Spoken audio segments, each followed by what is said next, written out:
Ay, hello Lola, kayo po ay matagal na po ba kayong kumakain dito sa Chedeng Pansitan? Ngayon pa lang. Madalas kami kay Chedeng sa palengke, hindi dito. Pero pareho lang naman po yun. Oo nga. So loyal po kayo sa Chedeng Pansitan? Naman. Ilang taon na po kayong loyal? Matagal at tumanda na ako.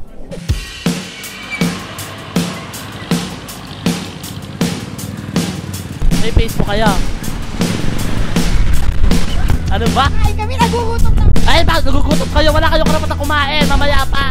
Eh di, alis na kayo. Okay, ngayong gabi makakasama natin sa Sweet and Sour Show ang isa sa pinakasikat dito sa Bataan na pinagkakaguluhan sa Facebook. Walang iba, si Lane Suniga. Okay, hi Lane. Nako, bakit wala kayong kibol? Wala yung mic sa amin. Hindi, katabi ko naman dito syempre. Ang manager ba tawag? Pwede na rin. Manager ng Chedeng Pansitan dito sa Orani, si Sir Jack. Jack, kamusta po? Magandang gabi po sa inyo lahat. Wow, talagang seryoso. Parang konsihalan dating, So, ano pag-uusapan natin? Ang gagawin natin, papaserve natin, patitikim natin sa kanya the famous Chedeng Pansitan ng the pride of Orani, ang pansit palabok ng Orani.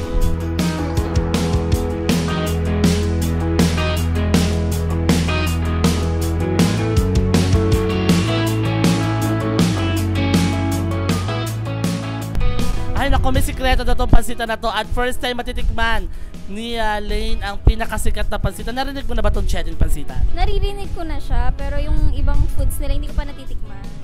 Katulad nito? Oo, katulad nitong, ano ba tawag dito sa food na to? Ito yung famous na palabok dito sa Orani. Ang tawag nila dito, usually yung mga matatanda ang tawag nila dyan, luglog. Kasi yung bihon natin is made out of galapong. Bigas siya. And then yung ating palabok sauce, gawa din yan sa galapong, sa bigas. So it's quite a very heavy meal for a serving of palabok. Ang sarap, pare. Magsalita ka, pare. Oo, at saka iba. Para may nakain akong little shrimp, gano'n. Tiny shrimp, gano'n. Alamang ang tawag doon, alamang.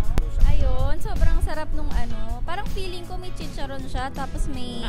Feeling mo lang? Oo, parang nalasahan ko, ang sarap. Gusto ka na? Hindi pa. Hindi halata, naubos mo. Ang sarap naman talaga kasi gusto ko taob naman po talaga. Taob. Oh. Wala pong natira. Gamugamo na lang.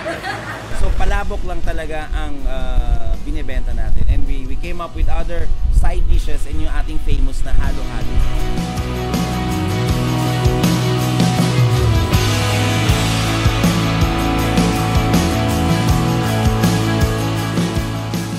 Siya katulad ng ibang halo-halo na maraming sahog.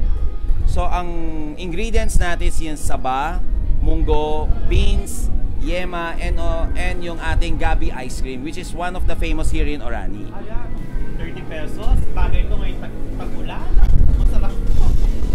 Sarap, lasang halo-halo. Kaya medyo masarap siya.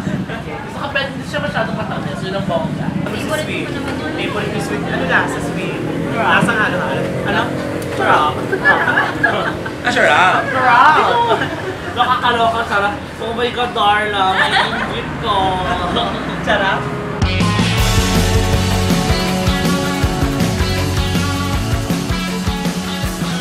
Daya, sa mga mami and daddy, sa mga tita-tita. For only 20 pesos, matitikman nyo na dito sa Chedeng to Dito lang to sa Orani, sa kanto ng Silatis. So we have two branches. One sa Orani Public Market. It opens 6 a.m. in the morning hanggang 5 p.m. in the afternoon. Ito naman po yung second branch natin.